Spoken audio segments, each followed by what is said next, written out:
Tayo po yung yumuko at manalangin. Diyos Ama naming makapangyarihan at mahabagin, siya ng lanang ng lahat. Maraming salamat po, Panginoon.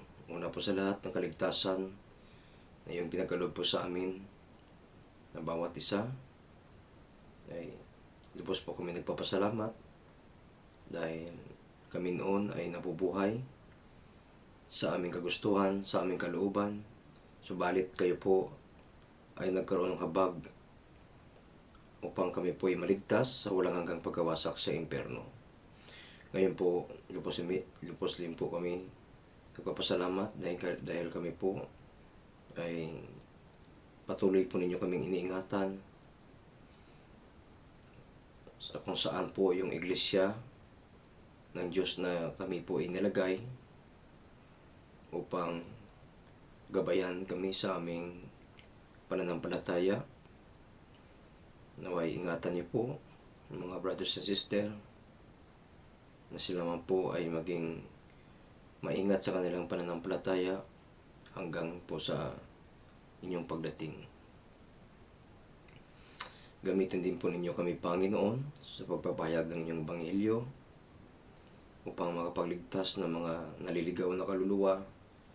Naway sa pamamagitan po nito, kami po ay mapalakas sapagkat ito po yung pangunahing pagkain ng mga Kristiyano na makapagpalakas sa kanilang pamumuhay ang magligtas ng mga kaluluwang nawawala. Panginoon, sa aming pag-aaral ngayon, ingatan niyo po kami at tulungan maunawaan po ang inyong salita. Dinadalangin po namin, Panginoon, ang lahat ng ito sa pangalan ng inyong anak, si Jesucristo. Amen. Muli po, isang magandang araw, magandang gabi po sa inyong lahat, sa mga nakikinig. Ngayon po ay pag-aaralan po natin yung patungkol po kay Eliseo, tsaka yung isang mayamang babae na ay tinatawag po nating Shunammite woman treats Eliseo. So dito po sa ating script, kung makita po ninyo, ito po ang ikalawang hari, chapter 4, verse 8 hanggang 37. So dito po makikita natin yung kung paano si Eliseo na tinutulungan ng isang babaeng mayaman. Dito po sa paksang ito, malalaman natin na ang pananampalataya ng isang babae na Shunammita ay siya may mabuting puso at mayroon siyang pananampalataya sa tunay na Diyos. Siya ay naniniwala kay Eliseo na isang tao ng Diyos, kaya't ginawa niya ang mabuti kay Eliseo.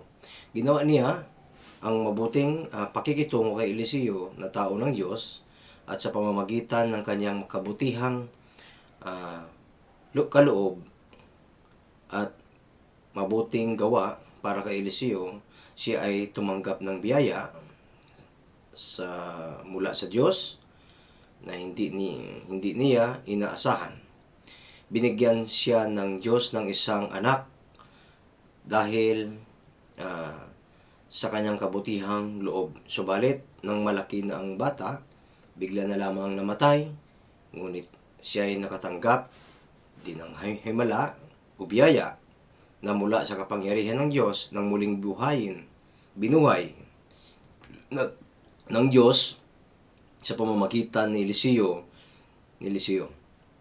Kaya dapat din itong matutunan ng mga Kristiyano kung paanong tumanggap ang babaeng Shunammita ng biyaya sa pamamagitan ng kanyang pananampalataya sa Diyos at sa kanyang kabutihang gawa at pakikitungo sa tao ng Diyos na si Eliseo.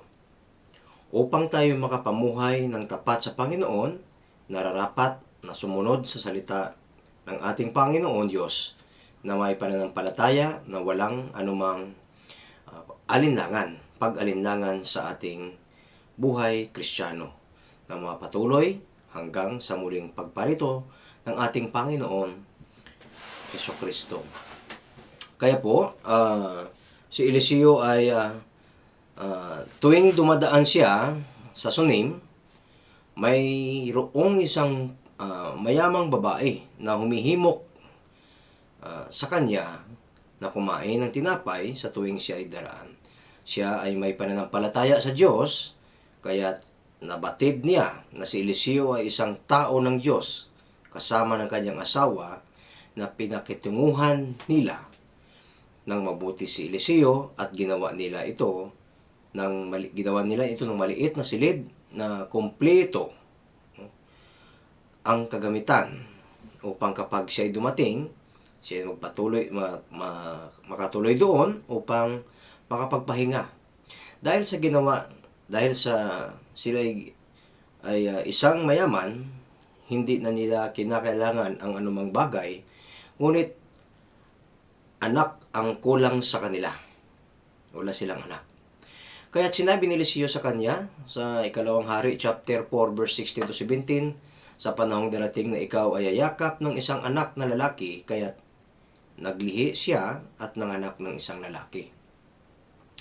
Dito po, gayon din naman sa ating mga Kristiyano, kung tayo ay may tunay na pananampalataya at ginawa ang mga bagay na nakakalugod sa paningin ng Panginoon, ay walang pag-alinlangan. Maaari din po tayong tumanggap ng biyaya na hindi nating inaasahan. Tulad po ng babaeng ito, sa madaling salita po, sila po ay nagkaanak, subalit ito po ay namatay at binuhay din ng Diyos sa pamamagitan ni Eliseo. So, doon po sinusubok ng Diyos yung babae kung hanggang saan ang kanyang pananampalataya. Dahil sa kanyang kabutihang loob, si Eliseo ay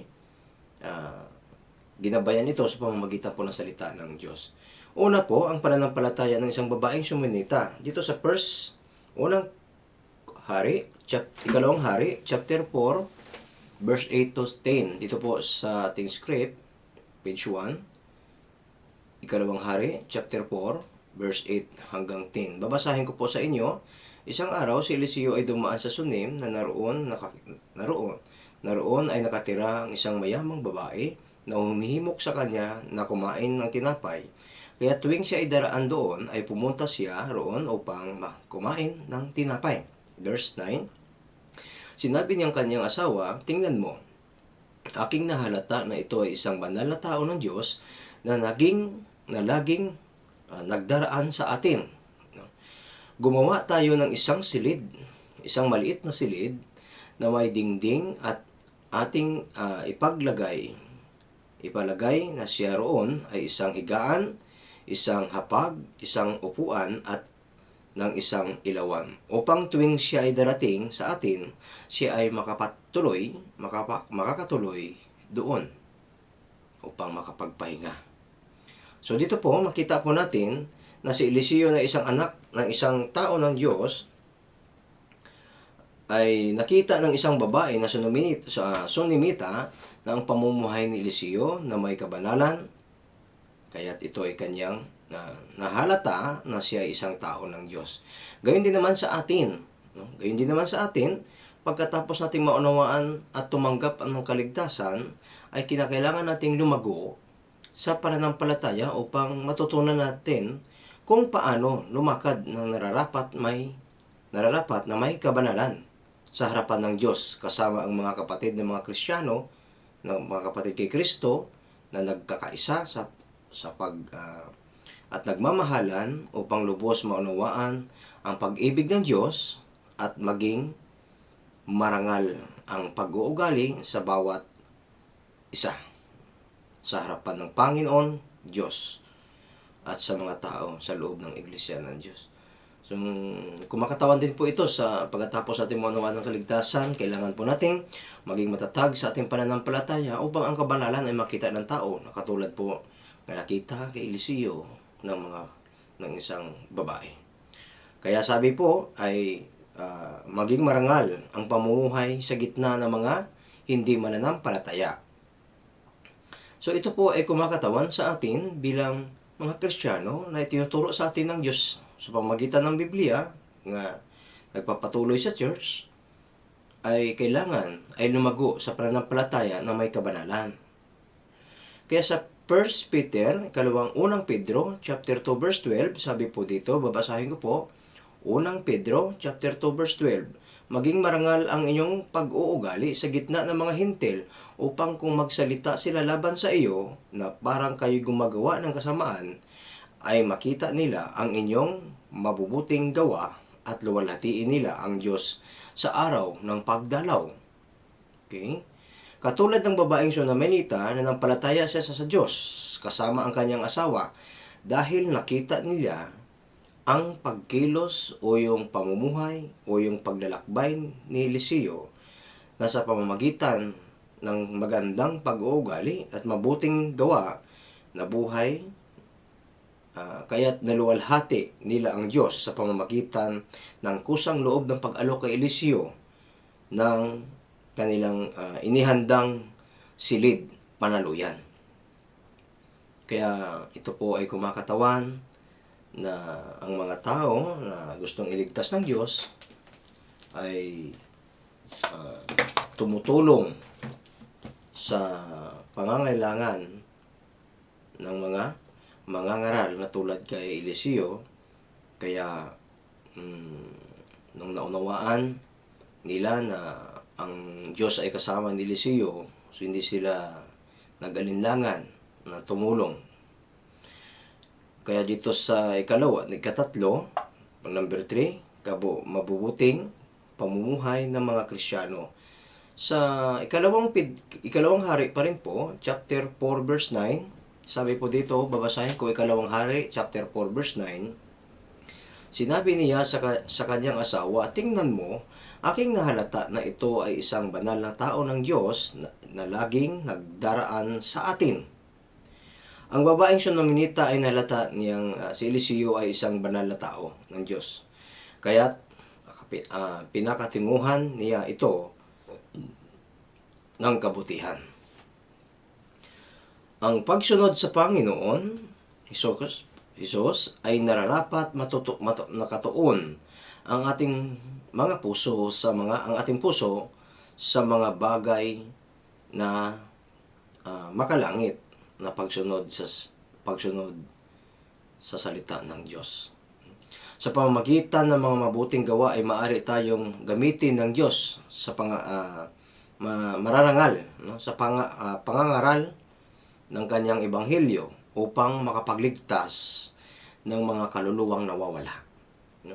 Magpatuloy sa pakikinig ng salita ng Diyos sa pamamagitan ng mga sermon, pagsunod sa mga gawain ng iglesia at sa pagsakripisyo, lalong-lalo na sa mga Bible seminar na kailangan natin na maihatid yung mga taong nakilala natin at mga kakaibigan, kapitbahay upang sila man ay makatagpo ng kaligtasan kapareho din po natin.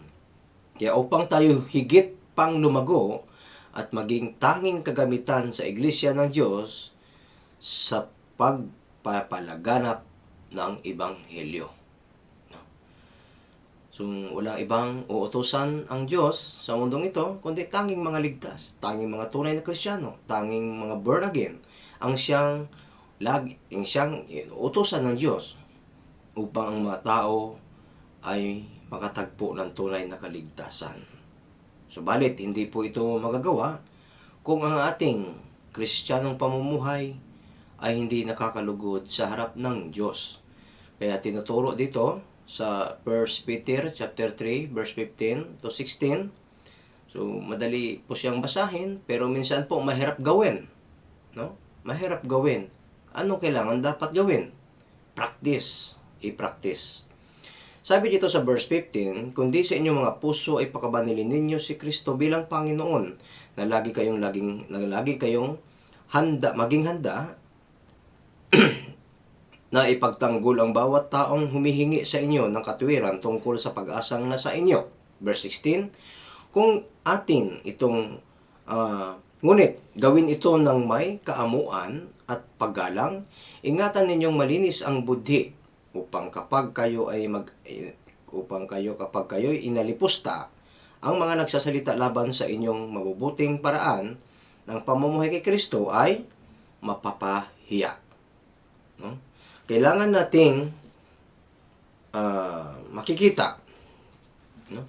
Kailangan natin makita ang ating pamumuhay ang kabutihang loob upang makita nila o makita ng mga tao para sa araw ng pagdalaw ay luwalhatiin nila ang Diyos sa pamamagitan ng ating pamumuhay, sa pamamagitan ng tamang pamumuhay sa harap ng ating Panginoong Diyos na mahikayat tayo tungo sa makakahikayat tayo tungo sa kaligtasan sa pananampalataya sa katotohanan at sa kabutihang ginawa ni Jesucristo sa cross.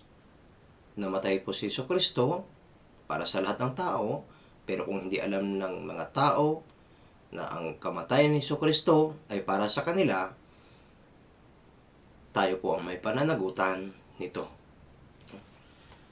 Kaya bilang mga nauna nga naligtas, ating mga Kristiyano, kailangan po nating patuloy na ingatan ang salita ng Diyos sa ating mga puso.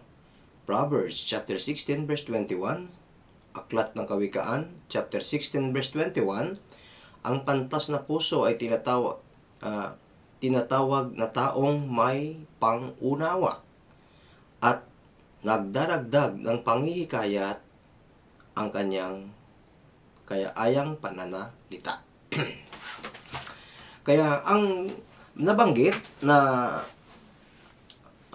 sa Aklat ng Kawikaan, so tinutukoy dito na maging matured dapat ang ating pananampalataya sa Diyos. Maging matured, sabi dito mapang-unawa. Dinaragdag ang paghihikayat, no, kaaya-ayang pananalita. Ibig pong sabihin, ang tanging pananalita lamang nakadepende kung ito ba kaaya-aya o hindi.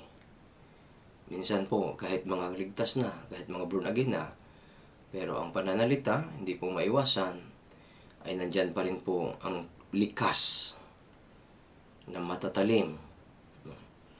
Kaya, paano tayo makapagyaya sa kaharian ng langit kung ganun po ang nangyayari. Pang-apat, ang babaeng Sunamanita ay inisikaso si Eliseo. Dito po sa Ikalawang Hari pa rin po, chapter 4 verse 10. Ikalawang Hari, chapter 4 verse 10, gumawa tayo ng isang maliit na silid na may dingding at ating ipaglagay siya roon ng isang higaan, isang hapag, isang upuan, at isang ilawan upang tuwing siya ay darating sa atin, siya ay makakatuloy doon. No? So, yung babaeng Sunamanita ay iniisikaso, no, si Eliseo ng taos puso dahil si Eliseo ay isang propeta ng Diyos na nagpapahayag ng salita ng Diyos. Ang pagkaunawa sa kalooban ng Diyos ay siyang pangunahing dahilan upang gumawa ng kabutihan at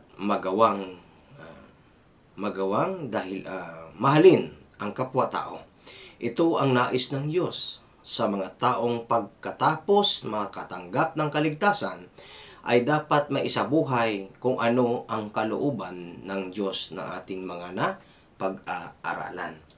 Dito po sa Aklat ng Tesalonica chapter 5 verse 12, unang Tesalonica chapter 5 verse 12, subalit tinihiling namin sa inyo, mga kapatid, na inyong igalang ang mga nagpapagal sa inyo at namumuno sa inyo sa Panginoon at nagtuturo sa inyo. So mga brothers and sisters, isa po ito na sinasabi sa Aklat ng Tesalonica na bigyang respeto ang mga nagtuturo, mga nagpapagal sa inyo sapagkat kayo din ang nakikinabang ito. No? Kung ating iginagalang ang mga namumuno at nagtuturo sa atin sa Panginoon, ay magagawa nating igalang ang Panginoon kung sinusunod natin ito. Excuse me. Kaya po, sa Roma chapter 12 verse 13, magbigay sa mga pangangailangan ng mga banal at magagandang loob sa mga dayuhan. Si Eliseo ay isang dayuhan sa paningin ng isang babaeng Sunamanita. So binigay niya ang pangangailangan ng isang tao na maglalakbay. dahil nakikitaan niya na ito ay may tao ng Diyos. So, ibig sabihin, si Eliseo ay isang model o model ng Diyos. Kung ginagawa natin ang mga ito, ay magagawa din nating nasundin ng Panginoon o magagawa din natin ang kalooban ng Panginoon. Excuse me. Dito po sa aklat ng Galatia chapter 5 verse 14. Sapagkat ang buong kautusan ay tumutupad sa isang pangungusap, ibigin mo ang iyong kapwa na gaya ng iyong sarili. Gaya ng iyong sarili. Ibigin mo. Ibig pong sabihin, sapagkat ang buong kautusan ay natutupad sa isang pangungusap, yung pag-ibig. Kung paano po nating ibigin o iniibig ang ating sarili o kamahal ang ating sarili, gayon din nating iibigin ang kapwa natin. Sa pamamagitan nito, makikita nila ang Diyos sa ating buhay kung tayo may pag-ibig sa isa't isa. Hindi mapagkunwaring pag-ibig.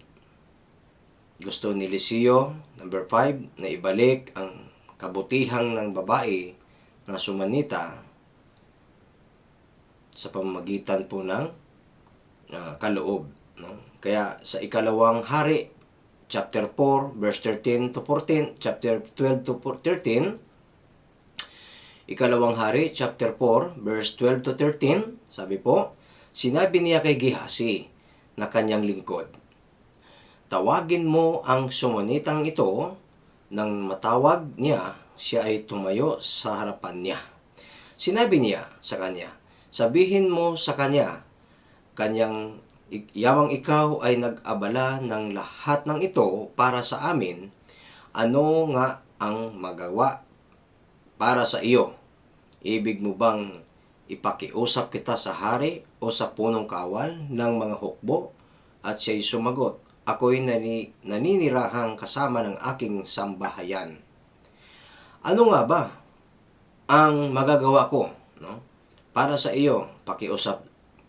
Sabihin mo kung ano ang iyong nais, sabi ni Eliseo. Upang masuklian ng Diyos ang inyong kabutihang na ipinakita sa akin, subalit siya'y sumagot, walang anuman nagkukulang sa akin. Mayroon akong sapat para sa akin at sa aking sambahayan. Subalit, muling sinabi ni Eliseo sa babae na mula sa panahong ito at ang paglipas ng panahon, ikaw ay yayakap ng isang anak na lalaki. Dahil nais ni Eliseo na suklian ang kabutihang kaloob ng babaeng sumanita, kaya't siya ay tinanong at siniyasat na kung ano ang maaring niyang hingin at ipagkaloob sa kanya, subalit siya ay mayroon na ng lahat ng mga bagay, maging sa kanyang sambahayan, kaya't siya ay walang anumang hinihingi. Nakita nila na siya ay walang anak. Kaya't ng pag-ikot ng panahon ay ipinagkaloob sa kanya ng isang anak na lalaki ayon sa sinabi ni Eliseo. Pagkatapos nating mailigtas, tayo ay nasihan na kung anong mayroon tayo at sumunod sa mga alintuntunin ng kanyang banal na salita, namuhay na may kabanalan, na ginawa kung ano ang kalooban ng Diyos, upang sa gayoy magbunga tayo ng mga bunga ng Espiritu. Kung makita nila ang gayon din nating pamumuhay, ay maaring tumanggap din sila o tayo ng biyaya mula sa Diyos at higit at hindi sa ating hindi nating inaasahan na makamit natin, maging ito man ay nasa lupa.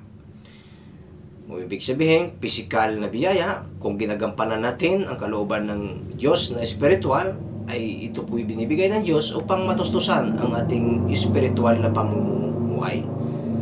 So, si Eliseo, so, sa pamagitan ng isang babaeng sinumita, ay tinustusan ng Diyos ang kanyang pangangailangan upang magampanan po niya ang kanyang gawain. Sa Diyos ay walang imposible kung tayo po ay tunay na may pananampalataya sa Kanya na umaasa sa Kanyang uh, pag, pangalawang pagdating, no? Na naglilingkod sa kaisa-isa at kaysa isa at nakakalugod sa harapan ng Panginoon. Sa ikalawang hari, chapter 4, verse 14 to 16, dito po sa ikalawang hari, chapter 4, verse 14 to 16, so babasahin ko rin po sa inyo, at kanyang sinabi, ano ang dapat gawin para sa babae? At sumagot si Gehazi, na sa katunayan, siya ay walang anak, at sa kanyang asawa ay matanda na. At ang kanyang asawa ay matanda na, hindi nila inasahan na sila po ay magkaanak pa. So marami po yung karakter din po sa Biblia na may kahit matanda na nagkaanak. Una-una po, alam natin si Sarah at si Abraham ay matanda na pero nagkaanak pa. Excuse me. Ganon din po si Ana, no? Hindi din po pinagkalooban ng Diyos ng anak nung una, pero sa huli ay iningatan ni Ana ang kanyang pananampalataya, kaya naging mabuting tao ng Diyos si Samuel, na kanyang anak na inalay sa Diyos, naging dakilang propeta. Dito po, babasahin ko rin po dito, 2 King chapter 4 verse 14 to 16. At kanyang sinabi, ano nga dapat gawin para sa babae? Sumagot si Gehazi, sa katunayan, siya ay walang anak at ang kanyang asawa ay matanda na. Verse 15 to 16, kanyang sinabi, tawagin mo siya. Nang kanyang matawag siya, ang babae ay tumayo sa pintuan. Sinabi niya, sa panahong ito, sa pag-ikot ng panahon, ikaw ay yayakap sa isang anak na lalaki. At kanyang sinabi, hindi, Panginoon ko, ikaw na tao ng Diyos, huwag kang magsinungaling sa inyong lingkod. So, ayaw maniwala. Pero pagkalipas ng isang taon, ang babaeng Sunamita ay naglihi at nanganak ng isang lalaki na sa panahong iyon, sa pag-ikot ng panahong gaya ng sinabi ni Eliseo sa kanya. Kaya sa verse 17, chapter 4 ng ikalawang hari, ang babae ay naglihi at nanganak ng isang lalaki sa panahong iyon, sa pag-ikot ng panahon gaya ng sinabi ni Eliseo sa kanya. Kaya't walang imposible sa Diyos, walang imposible sa sinabi ng Diyos, at ito ay nangyari. Sa paglipas ng panahon, ang babaeng Sunamita ay nagkaanak ng isang lalaki. Subalit, mayroong pagsubok na dumating sa kanya. Paano? Number 6. Mayroong pagsubok na dumating sa buhay ng babaeng Sunamita. Ito ay namatay ang bata nung ito ay lumaki. Nandito na po sa chapter 4 ng ikalawang hari, verse 18 to 20. Isang araw, nang malaki na ang bata, siya ay umalis patungo sa kanyang ama na kasama ng mga manggagapas. Kanyang idinaing sa kanyang ama, ang ulo ko, at sinabi ng kanyang ama, kanyang utusan, dalhin mo siya sa kanyang ina. Verse 20, kanyang binuhat siya at dinala sa kanyang ina. Ang bata ay naupo sa kanyang kandungan hanggang sa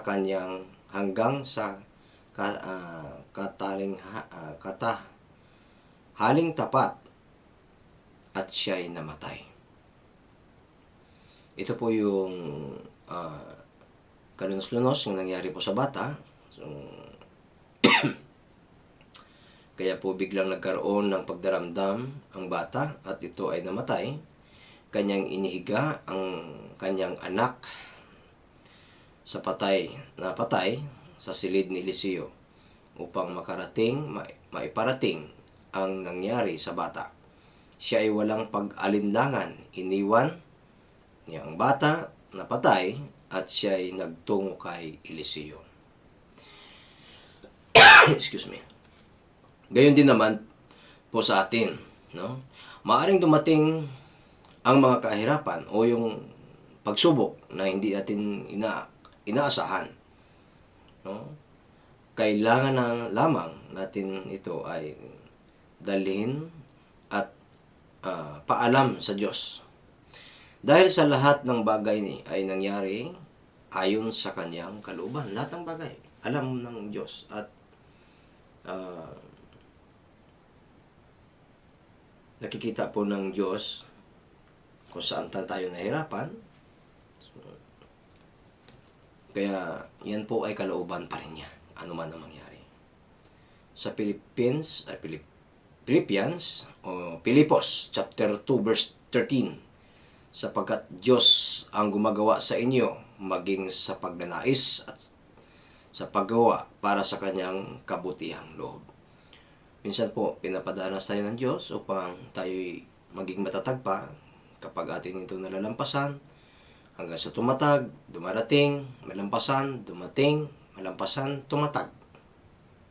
Diyan po umiikot ang buhay ng isang Kristiyano upang ang Diyos ay lubos natin makilala sa pamamagitan po ng kanyang tulong na ating dapat ma-experience sa ating buhay bilang mga anak ng Diyos. Ikalawang Hari pa rin po, chapter 4, verse 23 hanggang 24. Ikalawang Hari, chapter 4, verse 23 hanggang 24. At kanyang sinabi, bakit ka pumunta sa kanya? Gayon hindi bagong buwan o sabat. Sabi po ng kanyang asawa niyang babae. At kanyang sinabi, ayos lang. Verse 25, nang magkagayoy, inaasahan ng babae ang isang asno. Sininyasan ng babae ang isang asno na sinasabi sa kanyang tauhan, patakbuhin mo at humayo ka. Huwag mong pabagalin ang takbo takbo para sa akin, malibang sabihin ko sa iyo. Naniniwala ang babae ng Sunamenita na kaya buhayin ng Diyos ang kanyang anak sa pamamagitan ni Propeta Eliseo. Kaya't kung bakit malakas ang kanyang loob upang pumunta sa tao ng Diyos. Siya ay nagmadali upang makarating agad kay Eliseo at maipaalam ito. At sinalubong siya ni Eliseo at tinanong ng 3 tanong. Mabuti ka ba? Mabuti ka ba ang iyong asawa? Mabuti ba ang bata? Ay siya ay sumagot, mabuti. Ibig sabihin, dito sa verse 26, sabi po dito, tumakbo ka agad upang salubungin siya at inyong sabihin sa kanya, mabuti ka ba? Mabuti ka ba? Ang asawa mo, mabuti ba? Ang anak, ang bata, at siya ay sumagot, mabuti. Sa kabila ng pagkamatay ng kanyang anak, ito ay itinuring niyang mabuti pa rin. Siya ay nananatiling may mapagkumbabang puso. Siya ay humawak sa mga paa ni Eliseo at doon na laman na ang nangyari sa bata. At sa atin din naman, may mga bagay na maaring mangyayari sa atin na hindi inaasahan, no? Hindi inaasahan, maaring nakalimot tayo sa Diyos dahil sa mga bagay-bagay na sa sanlibutan, kaya't siya ay nagpapaalala sa atin sa mga bagay na nakapaligid sa atin. Kaya't ang babaeng Sunamita ay nagsabi, no? Makita niyo po yan sa aklat ng Ikalawang Hari, chapter 4, verse 30. Habang buhay ang Panginoon at ikaw ay nabubuhay, hindi kita iiwan, kaya't siya ay tumindig at sumunod sa babae.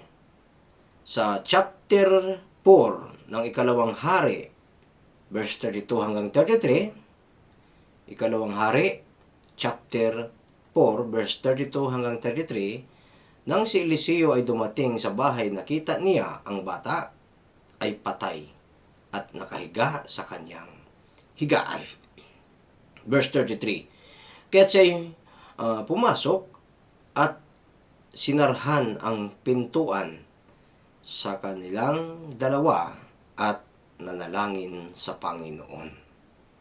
So dito po makita natin yung sincero at makapungbabang puso ng puso ni Eliseo na hingin sa Diyos, mataimtim na panalangin. Si Eliseo ay buong pusong sumasamo ng panalangin ng walang pag-alinlangan sa Diyos upang maibalik ang buhay ng bata, upang hindi siya masumpungang sinungaling at mapandaya ng babaeng Sunamita bilang tao ng Diyos. Excuse me. Kaya po yung maging sa Santiago, James chapter 1 verse 7, so makita po natin yung panalangin na walang pag-alinlangan, maging si Eliseo, para po magkaroon ng buhay ang bata upang hindi siya masumpungan ng sinungaling ng babaeng Sunamanita. James chapter 1 verse 6 to 7, ngunit humingi siyang may pananampalataya na walang pag-alinlangan, sapagkat ang pag-alinlangan ay katulad ng alon sa dagat na hinihipan at pinapadpad sa hangin, sapagkat ang taong iyon ay hindi dapat mag-akalang na siya ay tatanggap ng anumang bagay mula sa Panginoon. Sa ating buhay Kristiyano ay kailangan nating buong puso magtiwala sa Diyos sa tuwing tayo magpanalangin sa mga bagay na nangyayari na walang dapat pag-alinlangan. So, pero minsan po, mahirap gawin. Tama po ba? Minsan po, pag tayo na po maka-experience ng ganito, so sabi nga ng iba, ikaw lang pastor, ay nakapagsalita ng ganyan dahil hindi mo alam na nangyari. Pero kapag sa atin na nangyari, so, kailangan nating lalahanin yung mga Bible verse na sinabi ng Diyos na wala po dapat pag-alinlangan. Magtiwala. No? Sa ating buhay Kristiyano, kinakailangan nating buong pusong magtiwala sa Diyos sa mga bagay na nangyayari na walang pag-alinlangan. Sabi sa Proverbs chapter 3 verse 5, sabi po, sa Aklat ng Kawikaan chapter 3 verse 5, sa Panginoon buong puso ka magtiwala at huwag kang manalig sa sarili mong pangunawa. Siya'y buong pusong na nagtitiwala sa Panginoon, maibabalik ang buhay ng bata, kaya't ginawa niya ang anumang kaya niyang gawin upang maibalik ang buhay ng bata. Kaya tayo rin naman ay dapat may buong pagtitiwala upang sa kabila ng kahirapan ay may tagumpay. Alam niyo po, wala naman pong pagkahirap eh. Ang saya-saya nga mamuhay ng Kristiyano. Alam mo ba kung sino nagpapahirap sa atin? Yung sarili natin ang nagpapahirap sa atin. Yung sarili. Proverbs chapter 21, Proverbs chapter 19 verse 21, sa puso ng isang tao ang panukala ay marami, ngunit ang layunin ng Panginoon ang siyang mananatili. Kung ano ang layunin ng Panginoon ay siya lamang ang dapat gawin. Pero ang panukala o yung plano ng isang tao, kung walang aprobado ng Diyos, hindi po yan magtatagumpay. Kundi ang Diyos pa rin ang mananatili, ang maghahawak para sa atin upang tayo ay maingatan. Number 7, nabuhay ang anak ng babae na Suminita at nagpatira pa sa paa ni Eliseo, ay gayon ay yumukod sa lupa na may pasasalamat. Sa ikalawang hari, chapter 4 verse 36-37, tinawag niya si Gehazi at sinabi, tawagin mo ang babaeng Sunamita, kaya't kanyang tinawag siya. Nang siya'y lumapit sa kanya, sinabi niya, kunin mo ang iyong anak. Siya'y pumasok at nagpatira pa sa kanyang paa at yumukod sa lupa. Pagkatapos ay kinuha niya ang kanyang anak at umalis. Ang Diyos ang nagligtas sa anak ng babae ng Sunamita. Sa pamagitan ni Eliseo, ang Diyos lamang ang may kakayahang magligtas ng patay na tao. Kaya't kung may nais tayong iligtas na kaluluwa, hingin natin ito sa Panginoon ng buong puso upang maligtas ito mula sa pagkawasak sa impyerno. Tanging Diyos lamang po ang tagapagligtas sa pamamagitan ng magpapahayag ng kanyang salita sa pamamagitan po nating mga Kristiyano. Deuteronomy chapter 32 verse 39. Excuse. Tingnan ninyo ngayon, ako'y sumakatuwid, ako nga, at walang Diyos liban sa akin. Ako'y pumapatay at ako'y bumubuhay, ako'y sumusugat at ako'y nagpapagaling at walang makapagligtas sa aking kamay. Makakaligtas sa aking kamay. Yan po ang tunay na Diyos na dapat nating sundin at paniwalaan. 1 Samuel chapter 2 verse 6, ang Panginoon ay pumapatay at bumubuhay. Siya ang nagpababa sa Sheol at nag-aahon. Ibig sabihin, yung pag sinabing Sheol, siya din po yung nag-aahon sa pinakamalalim na kadagat-dagatan o yung apoy. Pero sa pamagitan ng kanyang pananampalataya ng mga tao, ang Diyos po ay tumutulong at iahon sa ganitong kalaliman. Kumakatawan po ang Sheol sa lumang tipan na malalim o maari pong mating matawag na mula sa daigdig ng mga patay at inaahon ng Diyos. Ang nagpaalala sa akin isipan, no? So dapat mayroon tayong kaisipan na ang aral na ito ay dapat ay maating maisabuhay upang dumating man sa punto na ganito ay alam natin kung paano nating malulusutan at paghandaan sa pamagitan po ng tulong ng Diyos. Efeso chapter 2 verse 5, maging noong tayo mga patay sa pamamagitan ng ating mga pagsuway, binuhay niya tayo kay Kristo sa pamamagitan ng biyaya na kayo'y naligtas. Tayo po noon ay nabubuhay ayon sa ating kagustuhan. Wala tayong tunay na Diyos. Bagamat tayo ay naniniwala na may Diyos, subalit hindi yun sapat upang tayo makapasok sa kaharian ng Diyos. Subalit sa biyaya ng Jesucristo, tayo ay naligtas. Gayon din naman, pagkatapos nating maligtas, naglagay ang Diyos sa ating puso sa pamamagitan ng banal na Espiritu Santo upang ipaalala sa atin lahat kung anong uri tayong tao noong una. No? Anong kalagayan sa harapan ng Panginoon Diyos na nabubuhay tayo noon na walang tunay na pananampalataya sa Diyos. Kaya sa chapter 2 ng Efeso, chapter 2 verse 12 to 13, nasabi doon na sa panahong iyon, kayo ay walang Kristo, hiwalay sa pagiging mamamayan ng Israel at mga dayuhan sa mga tipan ng pangako na walang pag-asa at walang Diyos na sa pamamagitan nasasanlibutan.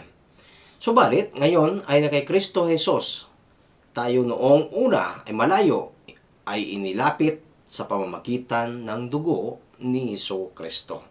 So gaano po tayo kapalad na tayo ay pabulusok sa impyerno, subalit tayo po ay niligtas. Kaya pagkatapos sa ating maunawaan ng kaligtasan, kailangan po natin magpatuloy upang lumago pa sa ating pananampalataya, upang tayo malampasan natin ang lahat ng mga bagay na pagsubok na dumarating sa ating buhay na katulad din nangyayari sa isang babaeng Sunamita. Dahil sa pag-ibig ng Diyos na ipinakita niya sa atin, sa mga tao, sa pamamagitan ng kanyang propeta, na binuhay ang mga patay at nagpapagaling ng mga may sakit. Gayon din naman sa panahon ngayon, binubuhay ng Diyos ang mga patay na mula sa patay na espiritu upang magkaroon ng tunay na pananampalataya at maligtas sa araw ng paghuhukom.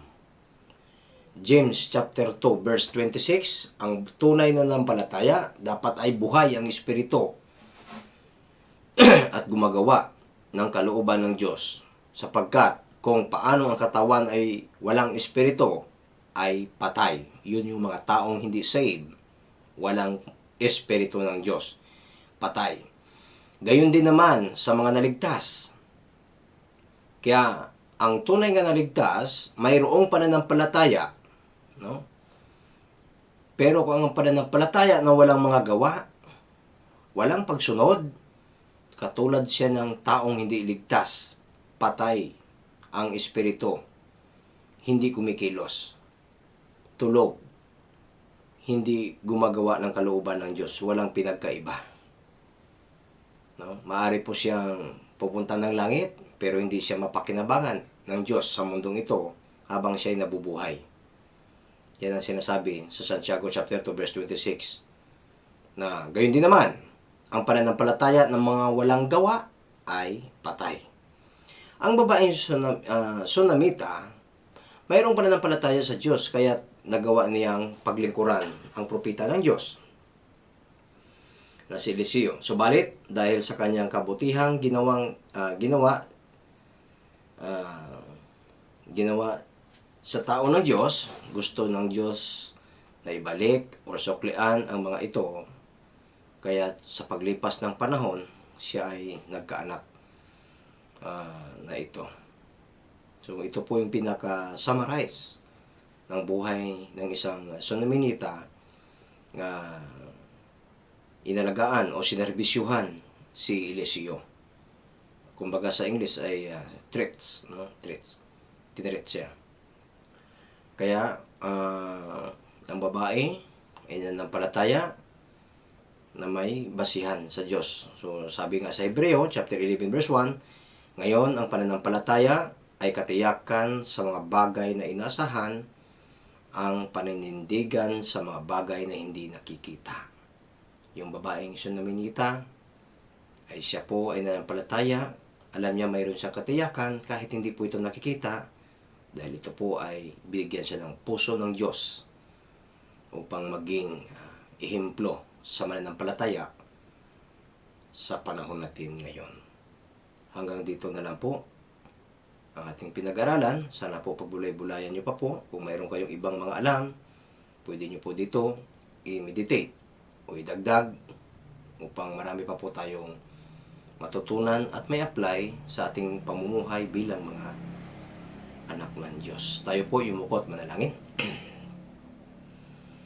Diyos na mahabagin na makapangyarihan, siya naglalang ng lahat. Muli po kami, Panginoon, nagpapasalamat sa pagkakataong ito na iyong pinagkaloob upang kami po ipatuloy sa pag-aaral ng iyong salita.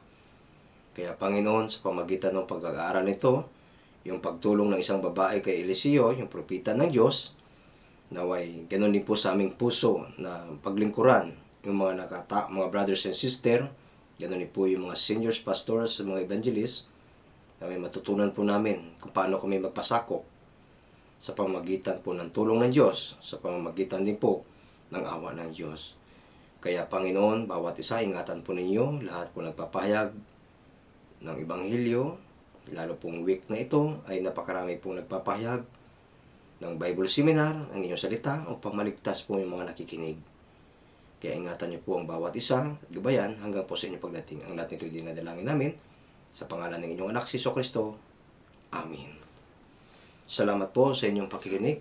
Salamat po.